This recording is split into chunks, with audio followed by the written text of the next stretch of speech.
Bien, hermanos, quisiera que ya viendo esta parábola que hemos estado nosotros leyendo el día de hoy, tengas en mente cuál es uno de los frutos que son los favoritos tuyos. ¿Cuáles son esos frutos que son favoritos? ¿Qué frutas te gustan mucho? ¿Sandías? ¿Naranjas?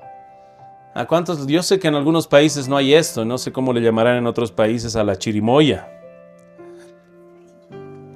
No sé ustedes, hermanos, pero en la casa de mis padres hay una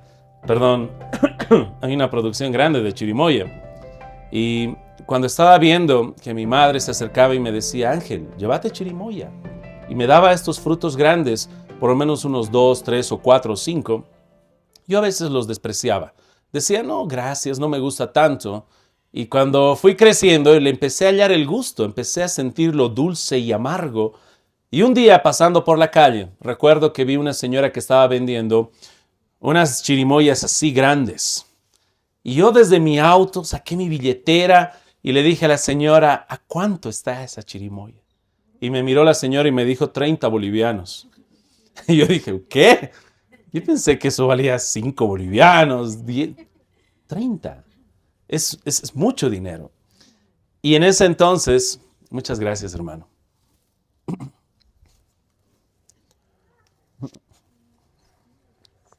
Fue entonces donde yo le di gracias y dije, no, voy a casa de mi mamá, ¿para qué voy a gastar tanto?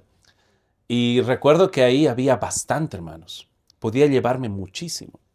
Y esto es algo que nos llena de gozo, ver fruto y que lo podemos disfrutar y que no solamente es algo agradable como si fuera ahora vamos a llamarle, un caramelo hecho y fabricado por los hombres, sino que tiene propiedades que también son buenas para el cuerpo. Obviamente en su correcto consumo.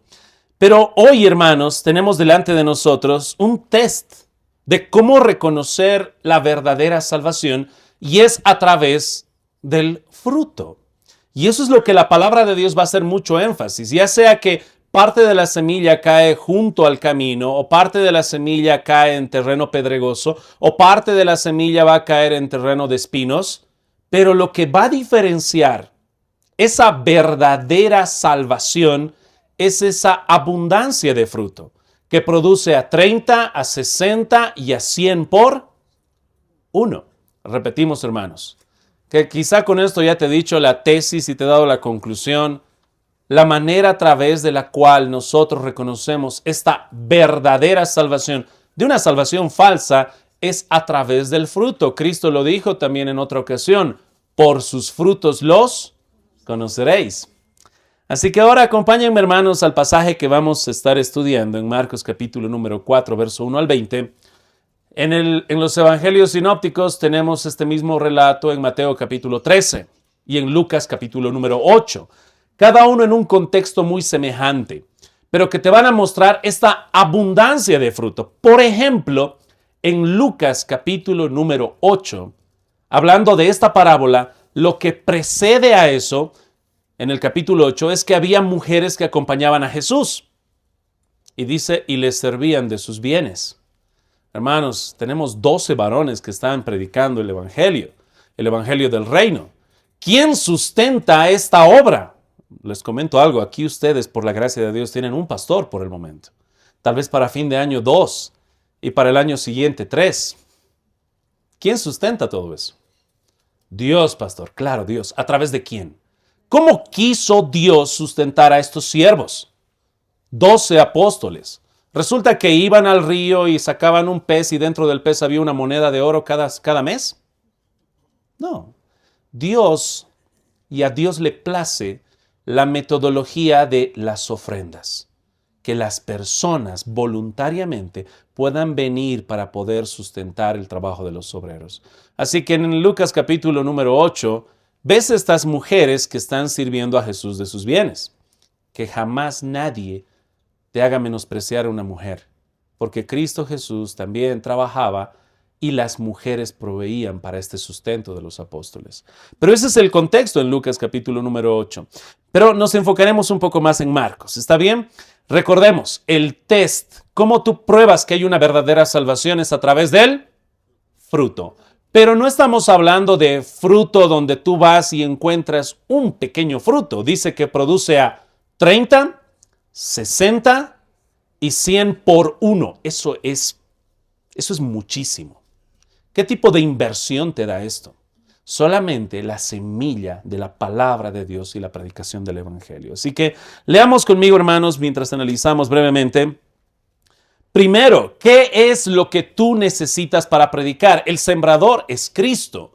Y también se va a aplicar después a todos aquellos que predican la preciosa palabra de Dios.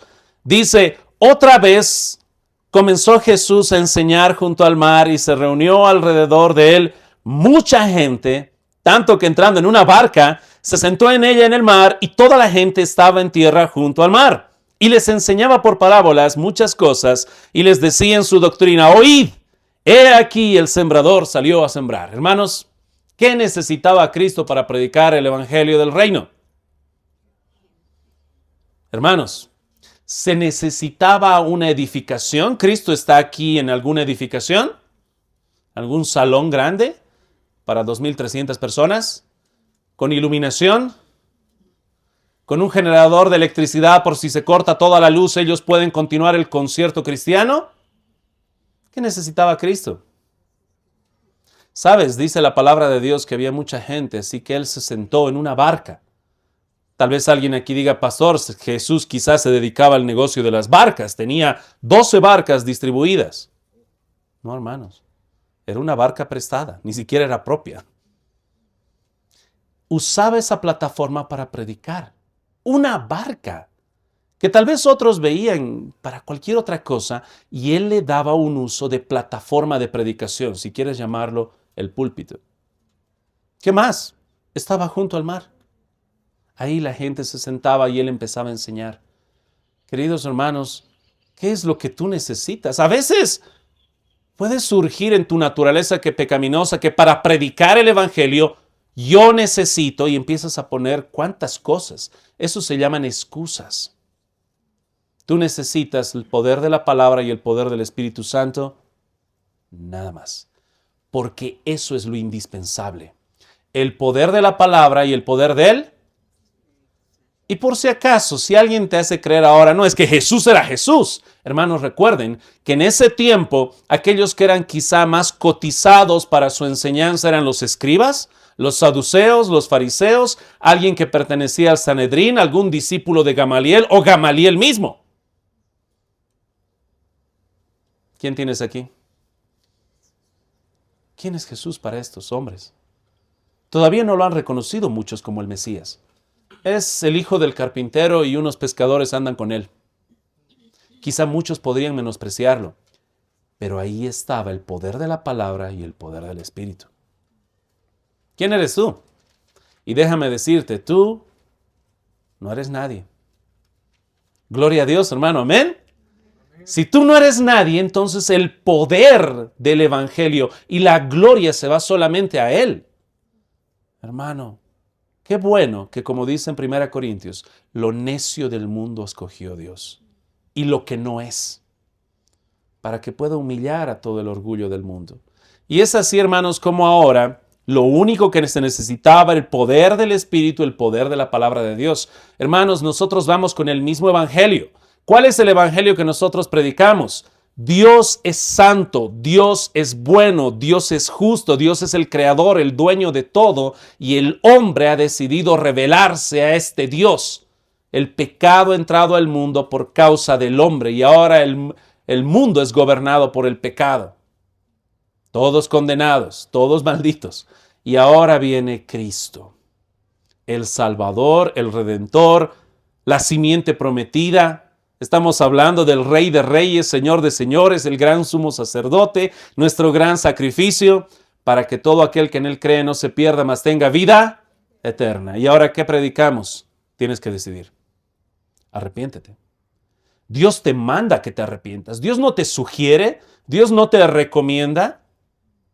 Dios te mira con voz de amor, mostrándote todo lo que ha hecho, con las marcas de los clavos, y te manda que te arrepientas. Y si alguien cree y alguien oye su voz, obtendrá vida eterna. Eso es lo que estamos predicando. Hermanos, no nos distraigamos por otras cosas. Eso es lo que necesitamos, el poder de la palabra y el poder del Espíritu. Es por eso que estamos orando. Oramos para que Dios traiga esa conversión. Hermanos, algo que me llama la atención, si ustedes pueden ir rápidamente a 1 Corintios 16, 19, cuando Pablo se está despidiendo de esta iglesia, manda saludos. Una iglesia con conflictos, con problemas, pero una iglesia que va a ser usada por Dios para conversión, predicación, para transformación. Y dice así, 1 Corintios 16, 19, las iglesias de Asia os saludan, Aquila y Priscila, con la iglesia que está en su... ¿Dónde estaba la iglesia, hermanos? En su casa. Por si alguna vez alguien te dice, ¿necesitamos realmente un templo? Sí, estamos orando por eso. Pero así como necesidad, hermanos, las iglesias se reunían ¿dónde antes? En la casa. No es la única ocasión. En Colosenses capítulo 4, verso 15, dice Pablo, Colosenses 4, 15. Si alguien se tarda un poquito, hermanos, seamos pacientes. Y si no, puedes tomar nota. Y si no, les comento que este mensaje va a estar grabado, así que pueden volver a escucharlo. Colosenses 4:15 dice, saludad a los hermanos que están en la Odisea y a Ninfas y a la iglesia que está en su casa. Amén. ¿Qué necesitaban estas iglesias locales antes? El poder de la palabra, el poder del Espíritu. Nos reunimos como iglesia en la casa. Así que hermanos, mucho cuidado, porque eso es lo primario, lo que no debe faltar. Más bien espántate si tú ves un lugar grande, un coliseo, un estadio, cualquier otra cosa, donde no se predica el santo evangelio. Donde tienen todo, las sillas, las mesas, el show, las luces, el humo, el espectáculo, pero Cristo brilla por su ausencia. Es el poder de la palabra de Dios. Y esta palabra es, como te dije, tierna y dura. Esta parábola te habla de los que se condenan, los que se condenan, los que se condenan 3 veces. Y de los que se salvan por la pura gracia de Dios. Predica lo que es la correcta palabra de Dios. Eso es lo necesario. Y espero que escojas esa buena parte, hermanos. Siguiente punto, vamos a ver ya la parábola en sí. Vamos a hacer un análisis de los terrenos. En este análisis de los terrenos vemos 4 terrenos, ¿verdad? La primera parte de la semilla, ¿dónde cayó? Un momento, ahí vamos a ser muy detallistas. No cayó en el camino. Bien, les he hecho mirar su Biblia. No dice en el camino, dice junto al camino. Eso es de mucha importancia porque el terreno de junto al camino también la gente pisa. Y es un terreno duro. Así que dice la palabra de Dios. Al sembrar aconteció que una parte cayó junto al camino y vinieron las aves del cielo y la comieron. También sabemos cuál es la interpretación de esta parte. Dice la palabra de Dios así. Verso 14, el sembrador es el que siembra la palabra, y estos son los de junto al camino, en quienes se siembra la palabra, pero después que la oyen, enseguida viene Satanás y quita la palabra que se sembró en sus corazones. Hermanos, mucho cuidado aquí, porque tal vez a ti se te ocurra decir, estos de junto al camino son pobres víctimas de Satanás, porque cae la palabra y Satanás se la quita. Hermanos, el terreno junto al camino es un terreno duro, a través del cual se pisa. La semilla ni siquiera puede penetrar. Así que lo que hace simplemente este terreno de junto al camino es ser el plato donde se va a servir la comida de las aves. Así que, hermanos, estos son colaboradores de Satanás, por si acaso, hermanos. No son víctimas de Satanás. Le sirven a Satanás y están ahí para que la palabra simplemente no pueda ni penetrar, quede fuera, y Satanás viene y la devora. Por si acaso aquí la traducción dice que las aves se la comen, ¿no? Pero si tuviéramos que traducirla literalmente sería la devoran, porque esta misma palabra se usa cuando los fariseos iban a las casas de las viudas para devorar y obviamente aprovechar y sacar lucro. Hermanos, Este terreno no es un terreno que va a plasmar víctimas de personas. Son personas que van a rechazar con un corazón duro, duro el Evangelio. Y Cristo ya te está adelantando. Hermanos, cuando salgamos a predicar el Evangelio, no te sorprendas de que haya personas que rechacen el mensaje. De entrada, ni siquiera quieren pensar. No te sorprendas. Mira la parábola. Cristo ya te ha dicho, habrá gente que con corazón duro va a rechazar fervientemente la predicación. No te sorprendas. Tal vez te sorprenda que haya personas que tú digas, pastor, este hombre es bueno, este hombre es responsable, es buen estudiante, parece buen hijo, parece buen padre, y cuando le predicas el evangelio rechaza completamente el santo evangelio. Y tú quedes sorprendido. Pero pastor, yo pensé que era tan bueno. Solo le faltaba ser cristiano. No, hermano. Toda esa aparente piedad era falsa. No había alguien bueno ahí. Está rechazando este santo evangelio. Hay un corazón duro. Y eso es lo que se está marcando aquí. Es tan duro, hermanos, porque el mensaje de la palabra de Dios es también de una manera muy duro. Y si hay un corazón rebelde, lo va a quebrantar totalmente y el otro va a terminar enojado y molesto. En el libro de Hechos, capítulo 17, cuando Pablo está predicando, veamos cómo predicaba. A ver, hermano, ayúdame, porque tú y yo predicamos el evangelio y en algunos momentos nosotros tristemente quedamos casi como tratando de manipular las circunstancias para que esa persona agache la cabeza y haga una oración. Pero ¿qué dice la palabra de Dios en Hechos 17 cuando está Pablo predicando? En esta predicación de Pablo dice, pero Dios, habiendo pasado por alto los tiempos de esta ignorancia, ahora manda a todos los hombres en todo lugar que se arrepientan. Oh, querido hermano, ¿por qué está predicando Pablo así? ¿Será que tú serías alguno que iría a Pablo y lo reprendería? Pablo, no se predica así. Se dice, agacha tu cabeza y medio que tienes que llorar para que el otro como se quebrante y le ruegas. ¿Por qué Pablo, predicando, y por si acaso, si ves el contexto, es que pastor seguramente eran judíos que necesitaban esa dureza? Fíjate el contexto, ¿dónde está? ¿En qué lugar se encuentra con gentiles? Y sí, hermanos, también habla con ternura.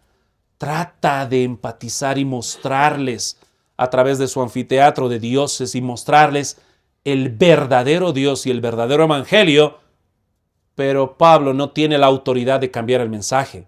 Y es por eso que dice, Dios manda a las personas de todas las naciones, Dios les manda que se arrepientan. Y este es el mensaje que un corazón duro por Adán no quiere recibir. Si son rebeldes a sus padres, imagínate ahora que les diga, Dios te manda que te arrepientas. Si son rebeldes a sus maridos, a sus esposas, a sus familias. Y ahora tú vas y les dices, Dios te manda que te arrepientes. Este es el verdadero evangelio y los corazones duros son los que van a estar rechazando. Y te repito, ellos son colaboradores y cómplices de Satanás, no son víctimas. Siguiente terreno, tenemos el terreno pedregoso. ¿Saben, hermanos? Algo que les recomiendo, y esto por favor levántense, cuidado alguien me malinterprete. Por favor, hablen con los muertos. Por eso les digo, presten atención a lo que voy a decir y no me malinterpreten. Hablen con los muertos, me refiero a que lean. Lean libros de autores que han fallecido y están en la presencia del Señor. Y lean, dialoguen, miren cómo ellos exponen la palabra. Esto no es algo mío. Estaba leyendo el comentario de John Gill y él estaba mostrando, hay 4 terrenos y decía 4 corazones. El corazón duro es el corazón indiferente. El corazón pedregoso es un corazón de esos entusiasmados que rápido dicen que sí, luego rápido dicen que no. Luego el tercero era el terreno o el corazón afanoso. Claro, la palabra, pero los afanes de este siglo. Y el último es el corazón bueno. El corazón indiferente, el corazón entusiasmado. ¿El tercero cuál era? El corazón afanoso y el buen corazón. ¿Qué tenemos ahora en este terreno pedregoso? Dice la palabra de Dios. Otra parte cayó en pedregales donde no tenía mucha tierra y brotó pronto, porque no tenía profundidad de tierra. Pero salido el sol se quemó y porque no tenía raíz se secó. Hermanos, eso es lo que sucede. Si un lugar no está preparado y tiene mucha tierra, como normalmente es, todo pedregoso, hay que preparar el terreno, el único lugar al cual puede crecer esta semilla ahora es para arriba, ya no puede crecer para abajo. En los evangelios paralelos se nos muestra que no tenía humedad, la raíz no tenía humedad. Así que se seca pronto cuando viene el sol. Y Jesús también nos interpreta esta sección. Dice la palabra de Dios así. Verso 16. Estos son asimismo los que fueron sembrados en pedregales, los que cuando han oído la palabra, al momento la reciben con gozo. Pero no tienen raíz en sí, porque son de corta duración. Porque cuando viene la tribulación o la persecución por causa de la palabra, luego tropiezan. Hermanos, en este segundo terreno estamos viendo que hay un gozo, hay alegría, hay celebración, hay amén y hay aleluya. Es una cara transformada, pero no hay un cambio genuino en el corazón. Está entusiasmado externamente y es de corta duración. ¿Cómo la reconoces? Y dice el texto que cuando viene la tribulación y la angustia por causa de la palabra, luego ahí abandonan todo. Jesucristo ha dejado muy en claro, ¿verdad, hermanos? ¿Qué dice su palabra? ¿Qué dijo Cristo? ¿Cuál es el precio de seguir a Cristo? Si alguno quiere seguir en pos de mí, tome su cruz y sígame. Jóvenes de 16, 15, 14, 13, 12. Cristo te mira, si quieres seguir, toma tu cruz, sígueme. Hermanos, 65, 80 años, 90, pastor, toma tu cruz y sigue a Cristo. Y es un camino constante donde Dios y Cristo ya te ha dicho, mira, te comento algo, si tú crees en Cristo heredas la vida eterna, el reino de los cielos que descenderá aquí en la tierra, la Jerusalén celestial, una vida eterna que no solamente es cantidad de días, una calidad infinita de gozo. Transformados nuestros cuerpos sin la presencia más del pecado. Amén. Pero aquí en la tierra, mientras tú prediques, va a haber aflicciones, va a haber persecución. Todo aquel que quiera vivir piadosamente por causa de Cristo padecerá persecución.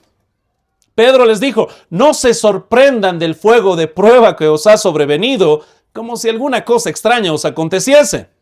Hermanos, ustedes, por la gracia de Dios, si han nacido de nuevo, es para perseverar, para ser pacientes, para soportar. Es como si yo tuviera delante de mí un auto 4x4, el mejor, que me dicen, pastor, esto es para el Dakar. Y yo, ¿sí? Y cuando empiezo a manejarlo, con cuidado, pastor, se puede hacer algo. Momento, ha sido diseñado pues para soportar. Déjenme que me distraiga brevemente. Hace años atrás, uno de mis cuñados me dijo, Ángel, tengo una moto que la traje para venderla, una moto cross, que es para competencia enduro, soporta todo. ¿Quieres manejarla? ¡Claro! Me dio la llave. Lo que me sorprendió es que no tenía patita para hacer parar la moto. Era de competencia, no había patita para hacer parar la moto. Me subo y di una vuelta al parque acuático. Una vuelta. ¿Saben qué? Ahí me di cuenta por qué la gente muere mucho en esas motos. Empecé a acelerar y me sentía ridículo porque estaba yendo en la calle. ¿Por qué me sentía ridículo? Porque veía esa moto y yo decía, tengo que estar subiéndome a la acera, bajando de la acera, tengo que estar saltando algo, no puedo andar con esta moto así. Querido hermano, cuando tú naces de nuevo, tú has sido diseñado para reflejar la gloria de Cristo. ¿Cómo puedes imaginarte aquí una vida pasiva con un vaso de leche? Estás aquí para su gloria, para que año tras año, día tras día, a pesar de las aflicciones, dificultades, lleves la gloria a Dios. Cuando estaba Pablo y Silas en la cárcel, ¿qué hicieron? Hermanos, estaban a medianoche cantando y orando. Y así es como tembló la tierra y hubo un carcelero que se convirtió. Estamos para eso, hermanos. Y ahora estamos viendo un terreno que tristemente va todo lo contrario a lo que es un cristiano. Vienen aflicciones, ok, abandono el camino. Ese es ese terreno.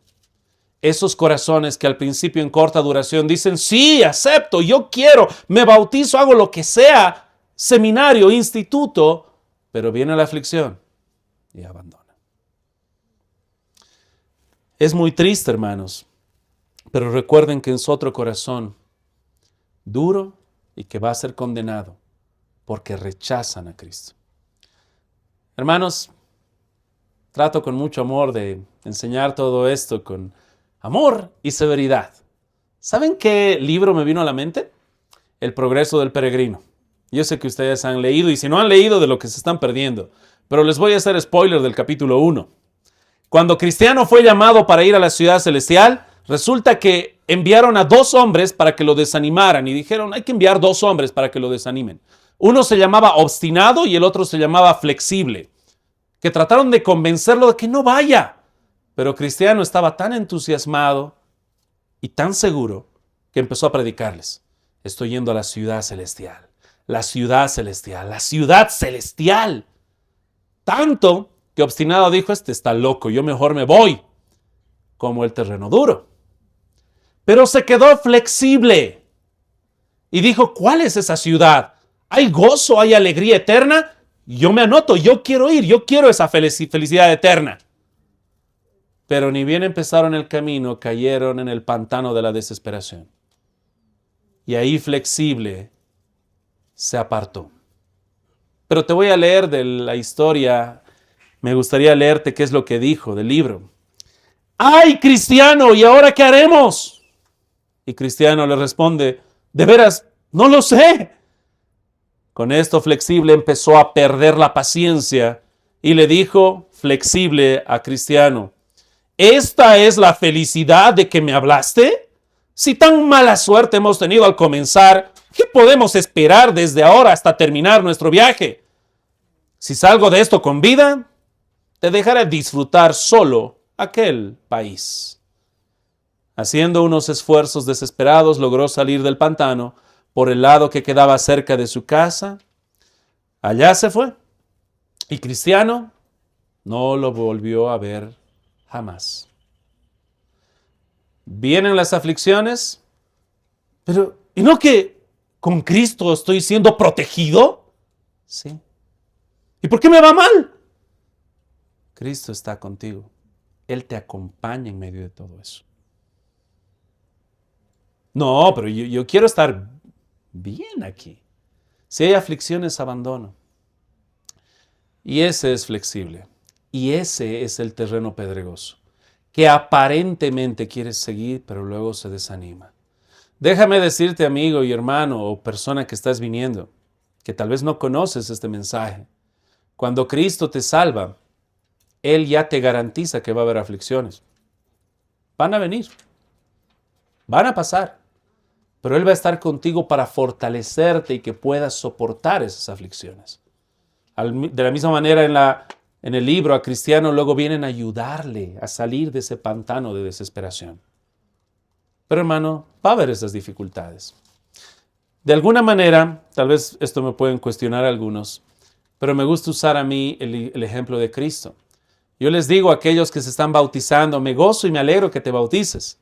Pero quiero que vayas en tu mente al libro de Mateo, capítulo 3, cuando Jesús se bautiza.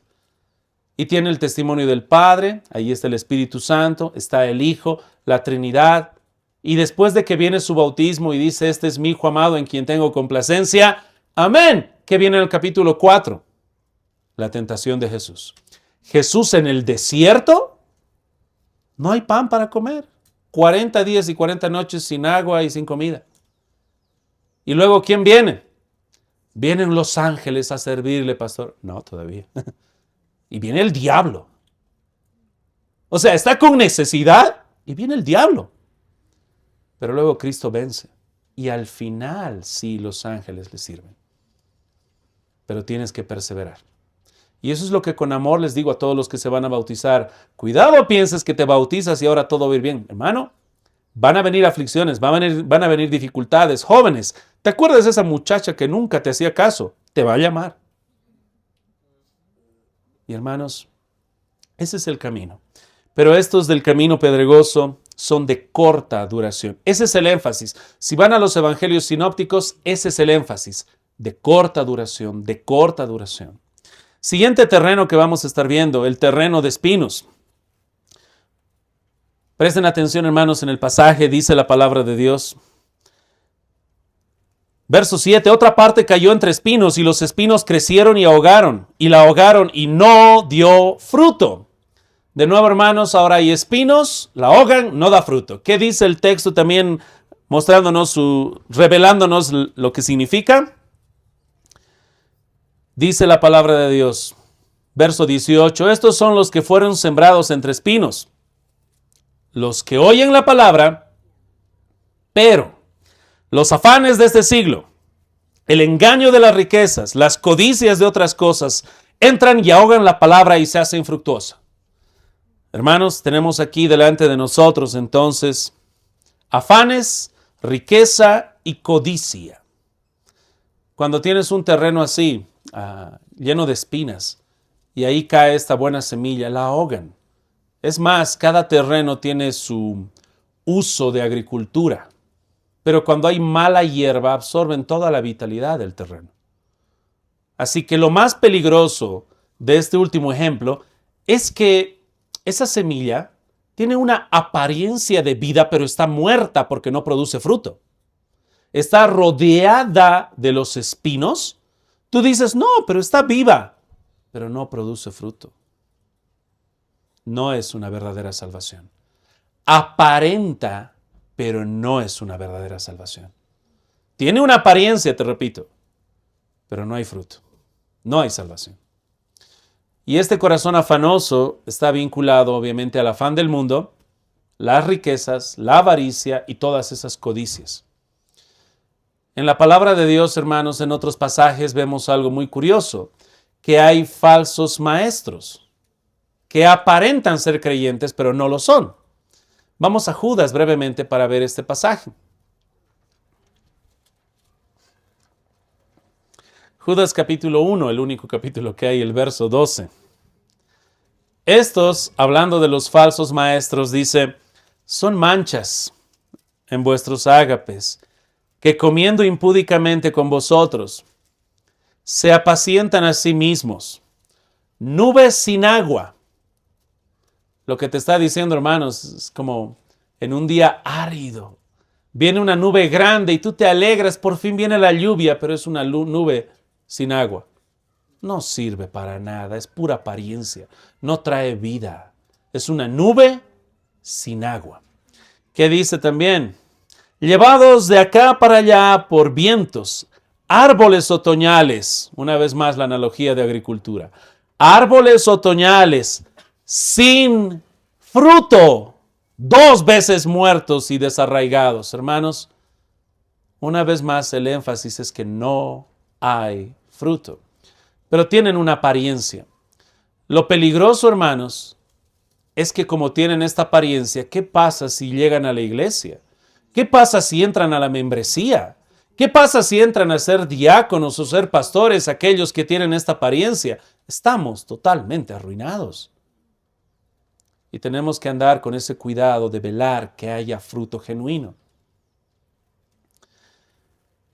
Cuando hablamos de esos afanes, riquezas y codicias, creo que también algo que nos va a estar mostrando esto es Primera de Juan, cuando nos dice que no amemos al mundo ni las cosas que están en el mundo. Los deseos de los ojos, los deseos de la carne y la vanagloria de la vida. Recuerda bien esto, hermano, porque en vez de ver lo celestial, ellos están enfocados en lo terrenal. Por eso dice los afanes. Están más afanados en lo que está aquí. Ahora, no te digo, hay que trabajar. Claro que hay que trabajar. Tenemos nuestros oficios, nuestras ocupaciones. Pero yo te voy a decir en qué momento eso pasa a amor al mundo. Cuando empiezas a sacrificar lo espiritual por lo material, terrenal, animal y diabólico. ¿Qué es lo que sacrificas? ¿Qué eliges? ¿Qué es lo que das más peso y lo que más das honra? Y espero que esto ayude, hermanos, a reconocer si hay verdaderos creyentes aquí o no lo hay. Finalmente, el terreno bueno. Tenemos en la palabra de Dios esos dos relatos. Primero la narración y luego la explicación. Pero otra parte cayó en buena tierra y dio fruto, pues brotó y creció y produjo a 30, 60 y a 100 por uno. Verso número 20. Estos son los que fueron sembrados en buena tierra, los que oyen la palabra y la reciben y dan fruto a 30, a 60 y a 100 por uno. Primero, hermanos, para marcarles algo, cuando tú predicas la palabra de Dios, va a haber estos terrenos. Va a haber gente directamente indiferente, va a haber gente muy entusiasmada al principio que luego también se van a desentusiasmar, y luego va a haber gente que aparenta, pero los afanes la ahogan.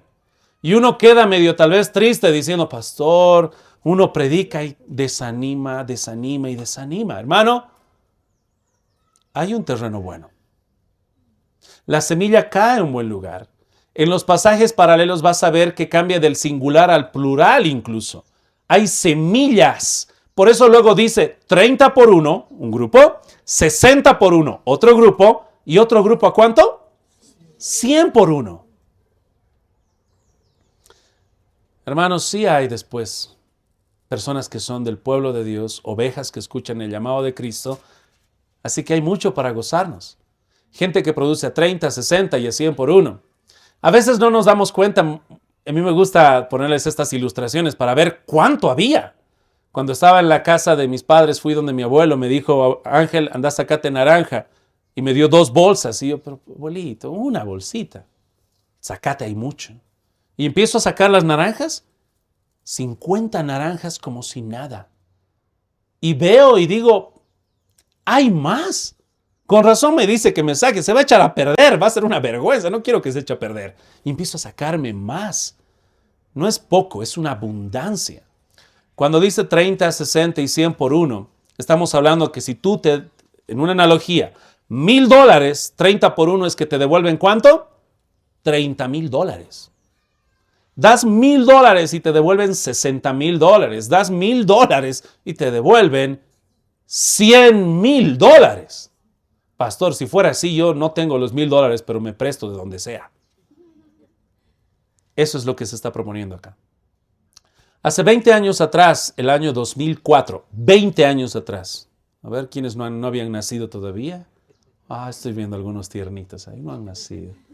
Hace 20 años atrás, si tú invertías $1,000 en la empresa de Google, actualmente podías tener entre 40 a $50,000. Y uno dice, wow. No, hermanos, no digas wow. ¿Sabes por qué? Porque no ha crecido al 100 por uno como esta parábola. Solo al 40. ¿Y cuánto le ha tomado? 20 años. Un creyente no le va a tomar 20 años que veas ese fruto.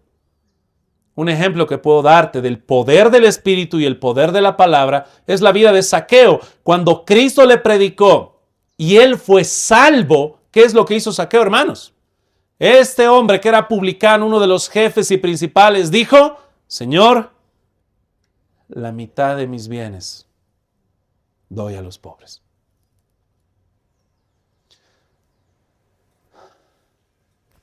Solo imagínate que un hermano así se para y dice, hermanos, toda la mitad para los pobres. Imagínate, yo quiero ver la cara de ustedes. Yo estoy luchando por tener 1/10 de lo que este hombre tiene y está dando la mitad a los pobres. ¿Qué ha pasado en su vida?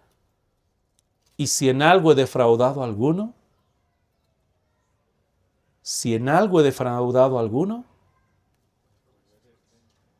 según la ley, tenía que devolver lo defraudado más 1/5, que significa el 20%. O sea, si había defraudado 100, tenía que devolver 100 más el 20%. Tenía que devolver 120. Él dijo, si en algo he defraudado a alguno, lo voy a devolver cuadruplicado. ¿Qué? Pero la ley solo pide el 20%. No, yo quiero dar cuadruplicado. Pero lo justo es el 20%. Quiero devolverlo cuadruplicado. He recibido gracia, yo quiero dar de más. Y por eso Cristo ha dicho, miren, la salvación ha entrado en esta casa. ¿Cuánto se tuvo que esperar? ¿20 años como en Google para que este hombre saqueó de ese fruto? Hermanos, ¿20 años? ¿10 años? ¿5 años? Queridos hermanos, este es el poder del Evangelio que no lo puedes comparar con nada. Por eso transforma totalmente. Así es como reconoces si hay salvación en tu vida. Porque puedes engañar a muchos, pero ojalá no te engañes a ti mismo. Tú sabes si realmente ha habido transformación.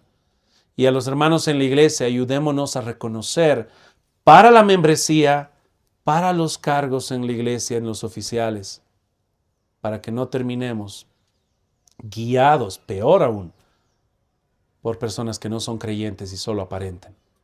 Tiene que haber esta abundancia de fruto.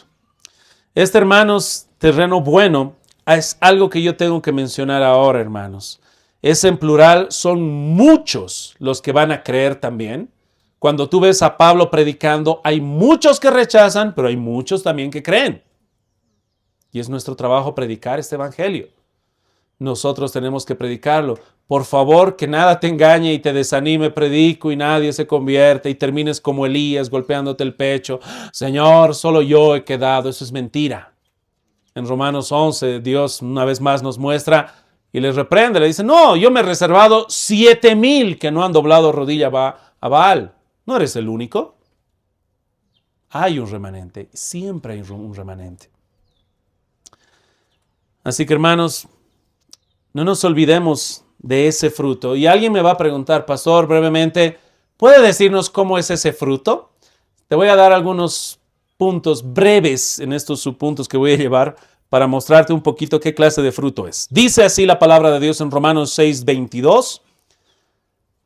Romanos 6:22, mas ahora que habéis sido libertados del pecado y hechos siervos de Dios, tenéis por vuestro fruto la santificación y como fin la vida eterna. ¿Cómo te das cuenta de ese fruto?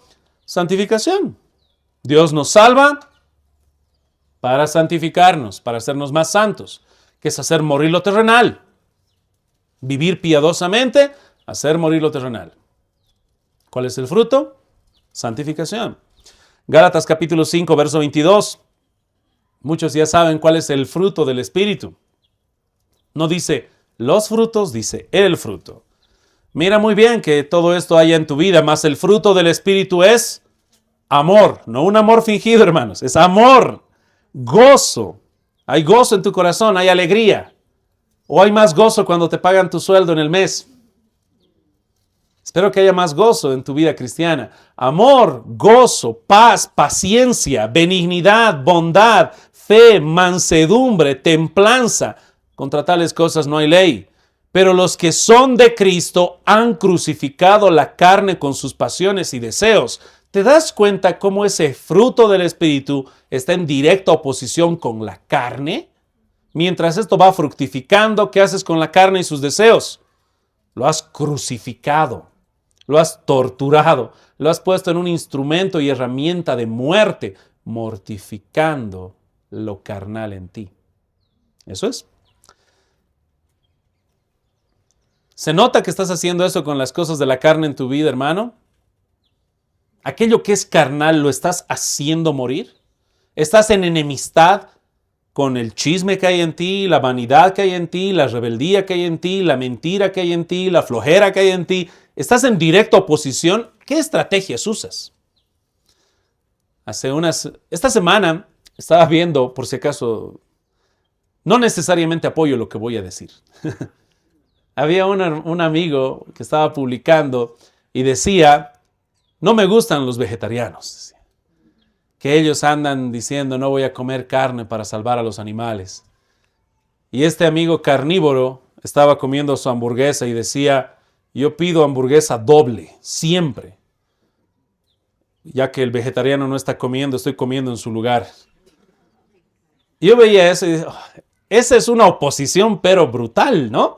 No solo no comparto, lo que tú no comes yo me lo voy a comer, para que no hagas ninguna diferencia. Esa es una directa oposición. Estamos buscando algo así, pero haciendo morir lo terrenal en ti. ¿Qué estás haciendo para hacer morir esa carne en ti? Siguiente, Hebreos, finalmente, capítulo 13, verso 15. Así que ofrezcamos siempre a Dios por medio de Él sacrificio de alabanza, que es decir, fruto de labios que confiesan su nombre. He ahí, hermanos, otro fruto. ¿Estás compartiendo el Evangelio? ¿Estás predicando el Evangelio? ¿Lo compartes? En el progreso del peregrino cristiano acaba de simplemente ir en este camino de la ciudad celestial porque evangelista se lo dijo y lo primero que hace, a obstinado y a flexible, les habla de la ciudad celestial. Tienes que hablar, tienes que decir. Pastor, no sé mucho. Bueno, sé testigo. Cuenta qué hizo Cristo en ti, cómo te reprendió, cómo te arrepentiste, cómo creíste. Y adelante hasta que puedas obviamente ir creciendo en el camino del Señor. Y finalmente, hermanos, el último punto que quisiera mencionar, y con esto vamos a estar terminando, tengo una gran pregunta para ustedes. Ya que hemos visto 4 terrenos, ¿no? De junto al camino. El segundo terreno pedregoso. Tercer terreno, con espinos. El cuarto terreno es curioso porque dice que es buena tierra. Disculpen, hermanos, estas pobres manos tan delicadas no son pues de agricultor, ¿no? Tendrá algunos callitos, pero no es pues manos de agricultor. ¿Será que el agricultor va y empieza a botar semillas a lo loco para esperar que pueda producir? El agricultor te va a decir, hay que ver tu terreno. Hay que ver cuán malo es. Todos hay que prepararlos. Todos. Y saben, hermanos, hay una descripción muy curiosa de este terreno cuando vemos en Lucas. Vayan a Lucas.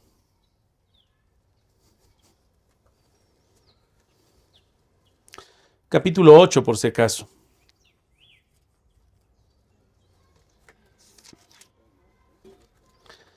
Dice la palabra de Dios en Lucas capítulo número 8,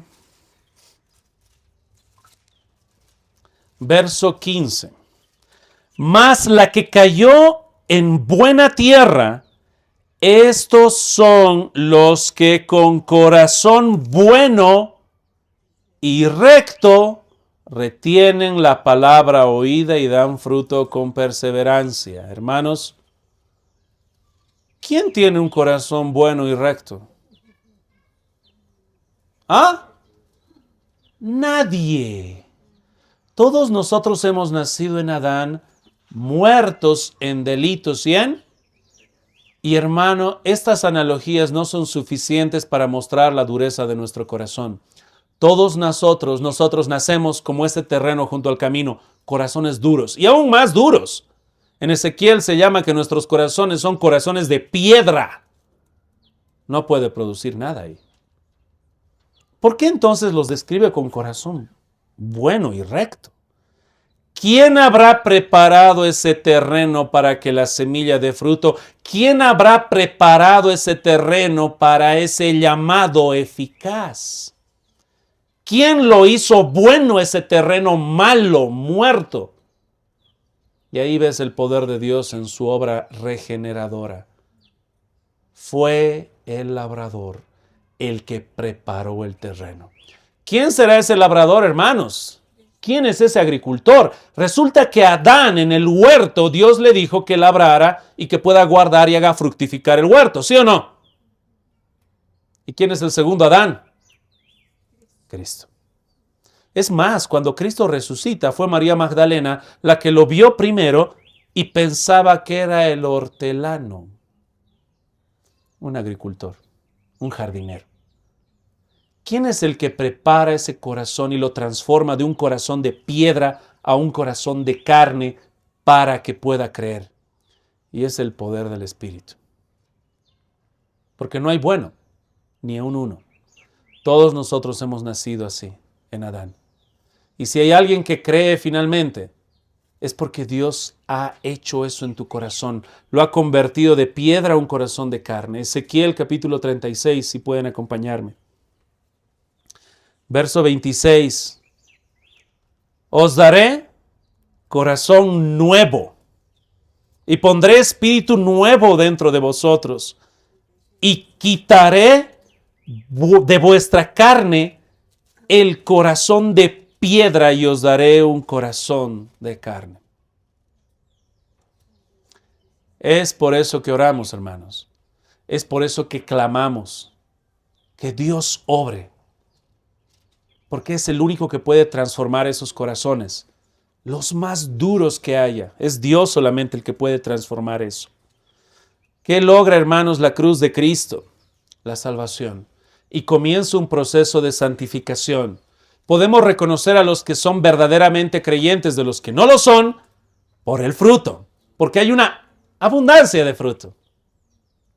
Y oramos para que Dios pueda convertir a estas personas con la predicación de la palabra y el poder del Espíritu que va a transformar corazones de piedra en corazones de carne. Por eso, aunque suene duro para algunos, incluso las iglesias que no son reformadas, esas iglesias oran como calvinistas. Porque cuando oran por salvación dicen, Señor, transforma su corazón. ¿Qué le están pidiendo? Regeneración. ¿Qué le están pidiendo? Que Dios soberano transforme el corazón. Si oraran como los arminianos que son, deberían decir, Señor, respeta su decisión. Señor, es su libre albedrío, lo que ellos digan que se haga. Pero no oran así. Oran como buenos paulinos, muy bíblicos. Señor, transforma ese corazón duro. Quebrántalo. Como un terreno para ser arado. Transforma tu semilla y que traiga fruto. Y es Dios que va a realizar esta obra. Hermanos, un madero maldito, esa cruz de maldición, de condenación, donde se quedaban cadáveres para hacer simplemente espectáculo y podrirse, bañada por la sangre de Cristo, terminó siendo la preciosa y bendita cruz de salvación. Transformación total. Hermanos, ¿está Cristo en tu vida? Genuinamente. Entonces, gocémonos del fruto. Y si no hay, hoy es el día para creer. Hoy es el día para genuinamente creer y que Dios dé fruto a 30, a 60. Y así por uno y nos gocemos. Oremos, hermanos, que el Señor bendiga su palabra. Señor bendito,